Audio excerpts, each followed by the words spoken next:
Hi guys, Alexandra Salzman here at the Missouri Firearms Coalition. I'm bringing you another weekend update. And guys, a lot has happened this week as far as gun politics goes, so I'm going to jump right in.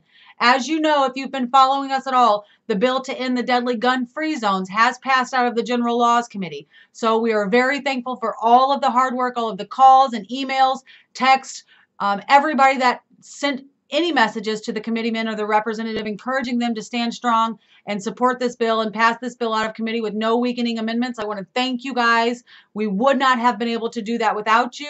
There is no doubt in my mind that if we had not called and emailed and texted them, they would not have moved that bill out of committee. We had Moms Demand Action, which is the Michael Bloomberg anti-gun protesters, at the Capitol on the ground all week last week. Hundreds and hundreds of them were there browbeating your pro-gun representatives and to try to not getting them to not pass this bill, and a whole litany of bad gun control bills. Among them, also, guys, more updates. We have Peter Meredith's bill, which was the bill to repeal constitutional carry and stand your ground, which was the bill that we passed and we worked so hard for in 2016.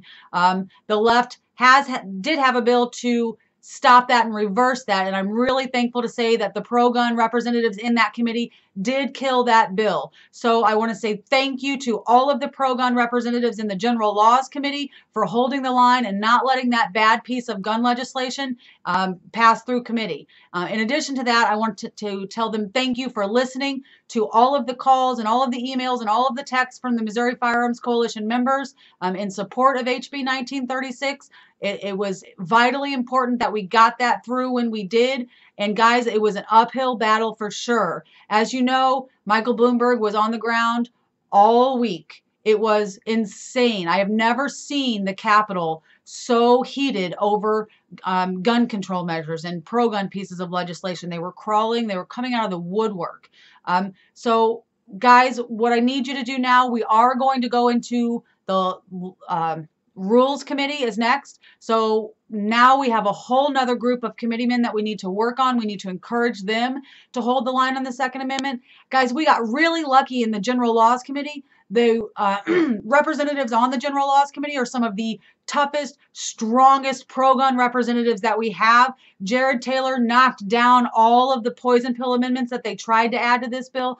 They tried to amend this bill with bump stocks, the bump stock ban. They tried to amend the bill with raising the legal age to purchase firearms, a whole host of really bad amendments, guys. And our bill sponsor, Jared Taylor, knocked him down at every turn and wouldn't let anybody weaken this bill with any weakening amendments. All of that happened just this week, guys, in the middle of all the heat of the gun control debate that we're seeing at the national level. Our representatives in the General Laws Committee in Jefferson City held the line this week, guys. You would have been really proud of them. I don't know, though. I don't know that I'm going to be able to say the same for the next committee. This next committee does not have the Second Amendment champions that we had on the first committee. They're going to need encouragement. We need to start encouraging them now because they have also been bombarded by the Bloomberg anti-gun groups. They have already told us that they're going to have more questions and they're going to be looking at this bill, and they're not so sure that they want to pass a pro-gun bill in the middle of all this gun control noise that's happening nationally. So we need to hold the line, we need to stay on them, and we need to make sure that they pass 1936, which is the bill to end deadly gun-free zones, through their committee, because we're not going to have much time. We still have to get it through this committee and to the floor for the vote in the House, and we need to do that before the end of May. Nothing moves in Jefferson City unless it's pushed, guys. That's why this is vital that you act now, that you join us on the front lines. If you haven't already, please go to the MissouriFirearmsCoalition.org website. Join us, become a member. Every bit of support that we receive, we put right into encouraging our Second Amendment supporters in Jefferson City to hold the line on the Second Amendment.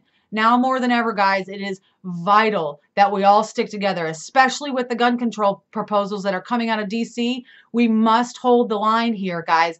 Every bit of your support is incredibly appreciated because we don't have Bloomberg's millions. We're not going to be able to bus hundreds and hundreds of people to the Capitol to browbeat politicians. We're carpooling, guys.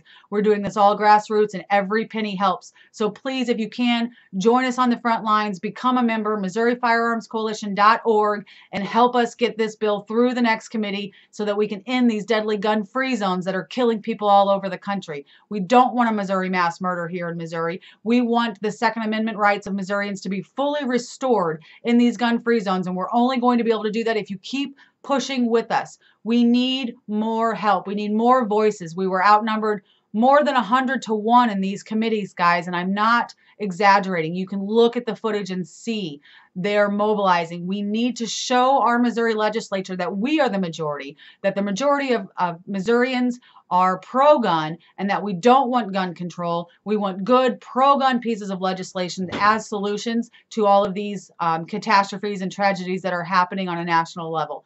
I'm going to keep you guys updated. Again, we're going to go into the Rules Committee next, so I'm going to leave all the information for those committee members. We're starting all over, guys, starting right now. So we have to get them through, get this bill through this committee and to the floor, and we don't have a lot of time. So please help us make those calls and join us if you can. I'll keep you guys updated. Thanks a lot.